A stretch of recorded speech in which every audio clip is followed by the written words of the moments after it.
I always say it this way. Prove to me you can't do it. Prove to me you can't do it. And so far, he has not done that. The one story is that he's earned the right for further looks with the first, second unit as opposed to the third unit. But this guy gets to go on TV and critique people. Dan Orlovsky has butchered a lot of black quarterbacks, educational purpose. Dan Orlovsky just blew the lid off ESPN's favorite illusion, the so-called QB battle between Shedeur Sanders and Dillon Gabriel. The competition was an insult, and Orlovsky's brutal honesty left the haters scrambling for excuses. You know, nothing can surprise me with the Shedeur situation. Nobody can do anything to make me get shocked. When you know the Mayo Collective, you know how they move and how they roll. Dan Orlovsky dropped a bombshell that nobody saw coming, while the noise around Shedeur Sanders was reaching a boiling point, with critics yelling that the Browns had thrown him into a setup designed to bury his career. Orlovsky stepped in and called it out. He looked like comfort, in total control. He played really fast. He didn't panic. Okay, so those are all the things that you saw.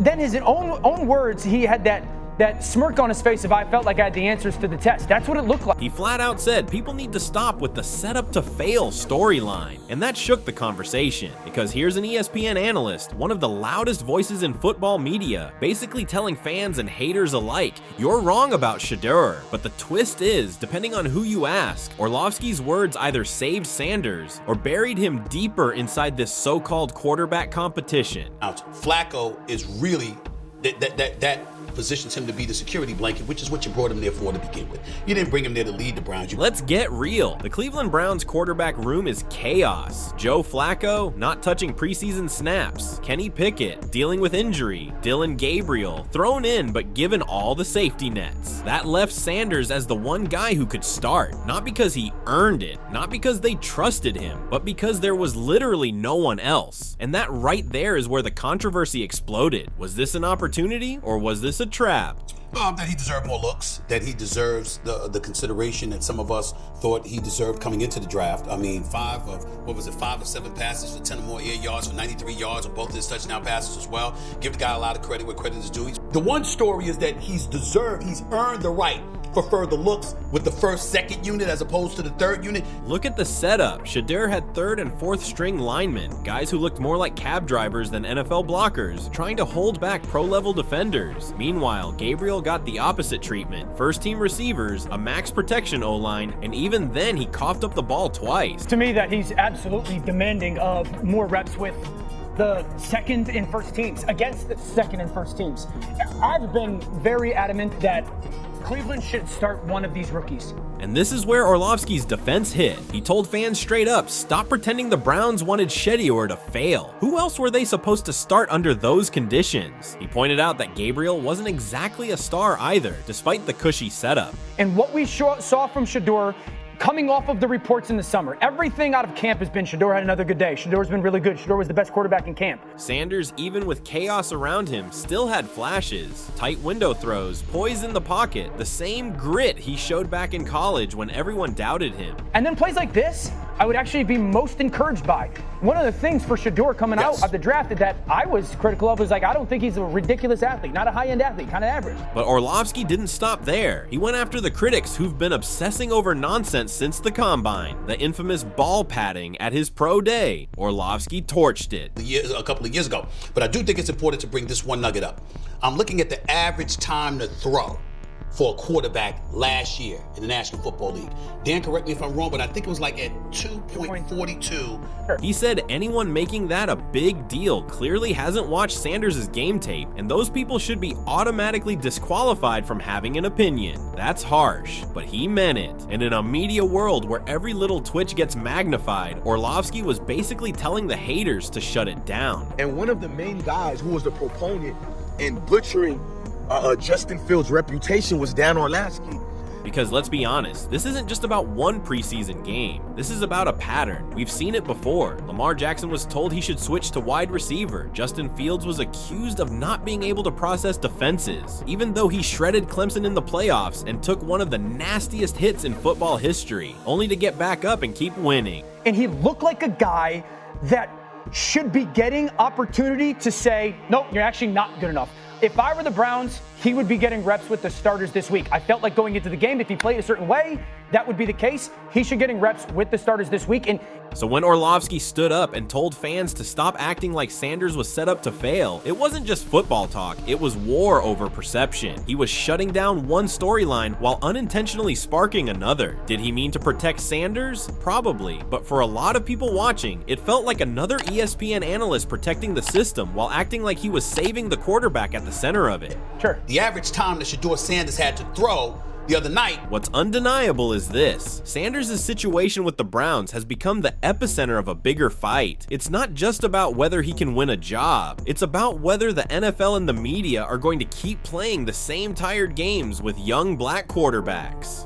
Orlovsky's comments were supposed to kill the setup to fail narrative. Instead, they've made fans more fired up than ever. Some say he's exposing the truth, others say he's part of the cover-up. I exposed you and your weird baiting of Shedeur Sanders you've been doing.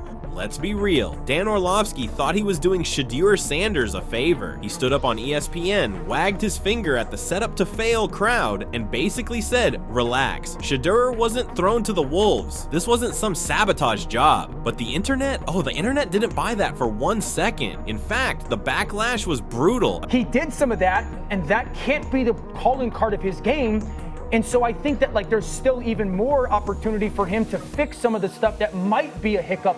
People online came swinging, calling Orlovsky exactly what a lot of fans have whispered for years: a closet hater of black quarterbacks. That's the charge. And when you start digging into his track record, you can see why people feel that way. They're saying this isn't new. Dan Orlovsky has been a hit piece to get rid of black quarterbacks, but he plays the liberal role while openly being racist. He's the guy who told the world that Zach Wilson was better than Justin Fields. Orlovsky has always been quick to jump on the hype train for Zach Wilson, Daniel Jones, or Mitch Trubisky. You know, the guys who flamed out faster than a dollar store candle. But when it comes to Justin Fields, Lamar Jackson, or the late Dwayne Haskins, different tone, way different. Suddenly it's all about processing issues or lack of development. Dan Orlovsky sits on the TV screen and tells people Shedeur did worse than Dylan Gabriel. So the accusation is clear. Orlovsky is part of that ESPN cycle, the one where white quarterbacks get endless excuses and black quarterbacks get endless doubt. And when you put it like that, it's tough to ignore the receipts. Shedeur running for damn near his life on every possession, and he never complained.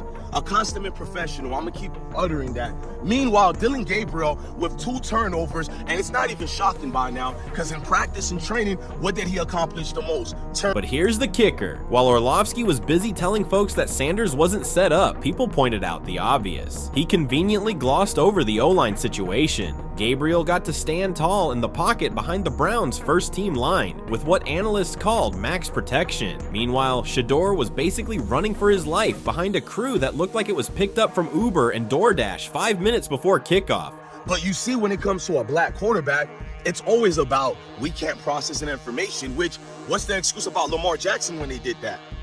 And then, the accusations turned all the way up. Some fans went as far as calling Orlovsky a phony, cosplaying as a liberal, acting like he's the defender of fairness while still pushing narratives that tear down black talent. That's not a small accusation, that's heavy, but here's where it gets even messier: the so-called QB battle itself. If you're going to evaluate 2 guys, the least you can do is look at the same test, right? Wrong. Let's break it down. Dylan Gabriel had the pretty setup: first-team O-line, max protection, clean pockets. And what did he do with it? A turnover party. He fumbled, he threw a pick, and still couldn't separate himself as the guy. My opinion, which I'm allowed to, Dan Orlovsky and most of his colleagues are racist as hell. And I'm gonna go deeper than racist, because to be racist— Now flip it.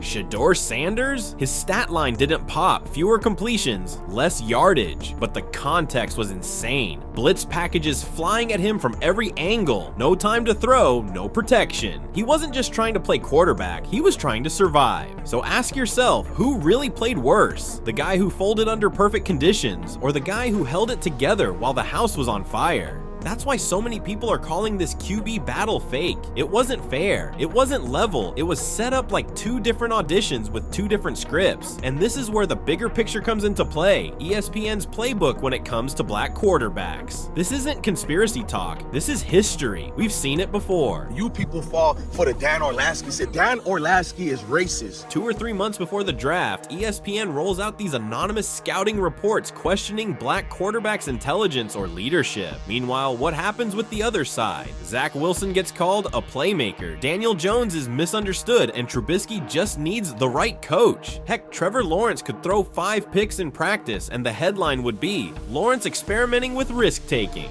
That's the double standard. And Orlovsky, he's right in the middle of it. He hyped Wilson, he hyped Jones, he hyped Trubisky, guys now known as busts. That's why fans call him the garbage QB whisperer. And yet when it's Shedeur, suddenly the microscope is 10 times stronger. Like this video and subscribe to the channel to get more updates on Brown's quarterback battle.